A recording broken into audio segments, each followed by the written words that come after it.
كثير من الناس يتحمس عطني اسماء قائمه كتب ببدا فيها، وبعدين هي مساله انك تشتري كتب وانت اصلا ما تعرف، لا تقرا ولا تفهم. احيانا واحد لو تفتح انت فتح الباري بيتكلم بالمصطلح وباللغه وبالبلاغه وهذا وصله وهذا معلق وهذا مرسل وهذا اذا ما تعرف الاصطلاحات وكذا ممكن تقرا مجلد يا ليت تطلع بغير فائده، لا ممكن تطلع ايش؟ شيء عكسي. لابد ان تاخذ العلم بالتدرج في كل شيء، واحسن ما يعطيك التدرج انك تحضر الدروس. اشار اليه الشيخ عده مرات على ما في الدرس من بركه، من حفظ الملائكه، ربنا يسال عنك، ربنا جل وعلا يسال عنك.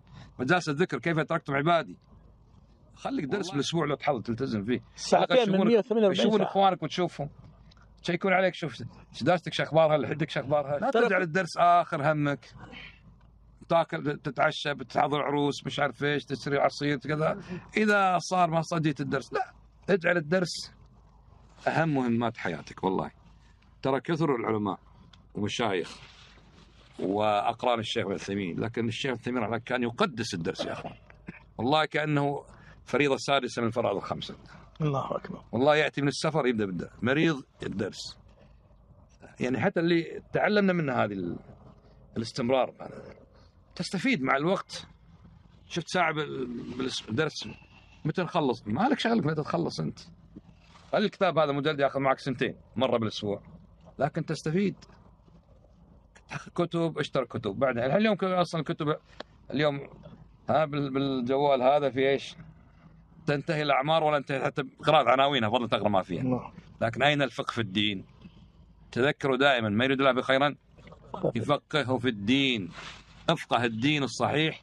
اليوم الاسلام يعني معروض باسماء كثيره، بمذاهب كثيره، بافكار كثيره، بمناهج كثيره. مهمتنا العظمى اليوم نبحث عن الاسلام الصحيح الذي انزله الله على محمد صلى الله عليه وسلم بين هذه المناهج. بالامس سجلت كلمه ان شاء الله سمعها من سمعها، لما قال سيد قطب الحل هو الاسلام. ترى كلمه جميله، الاسلام هو الحل، الاسلام هو الحل. هذا ليش شخص الاسلام الحل؟ ان اصلا ما في اسلام الحين، فلا ناتي بالاسلام. ولا عند الناس كلها كفار، وان الاسلام الان مغيب. حتى المساجد ما هم مسلمين، حتى المجتمع كله ليس بمسلم. فهذا عند كثير من الناس يعني يرى فقط. واحد مره يقول كنا نفهم نحن في الشقه مجتمعين 6 7 اشخاص فقط نحن على الاسلام، وكل من خارج هذه الشقه ليس على الاسلام. وكان يدرسهم واحد يقول يكاد يحفظ كتاب سيد قطب 6 مجلدات في ضلال القرآن. أعطاهم العزلة والشعور بأن فقط نحن على الإسلام والناس بعد كلها ليسوا على الإسلام. هذا الفكر كثير منتشر جدا جدا جدا. وأنا اليوم أقول حق بعض الأخوة لو أتحداك الكويت كلها تجد واحد يقول عن نفسه أنه إخواني، ما في ولا إخواني. أعطني واحد يقول أنا إخواني. كلهم عندهم يطلع حزب جديد اسمه مو من الإخوان. كل العالم صاروا مو من الإخوان، وما يعني غرقة في منهج الإخوان. ما في واحد يقول عن نفسه سروري. ملء الدنيا ويقول ما في سروري. ليش؟ لنتعلم. وإذا قلت أنا إخوان فيكون منبوذا فكذا. هو قلبا وقالبا كل المواقف مع الإخوان، كل التكفير مع الإخوان، كل القضايا مع الإخوان، كل تبرعات مع الإخوان. طلعوا حرامية، طلعوا هذا، طلعوا فساد، أفسدوا الدنيا، قتلوا الشعوب، ومع ذاك لا أحد يتعاطف معهم. ليش؟ ما عندنا أصول متأصلين فيها عشان نعرف اللي يخدعنا من اللي ينصحنا. فلا بد نهتم. بارك الله.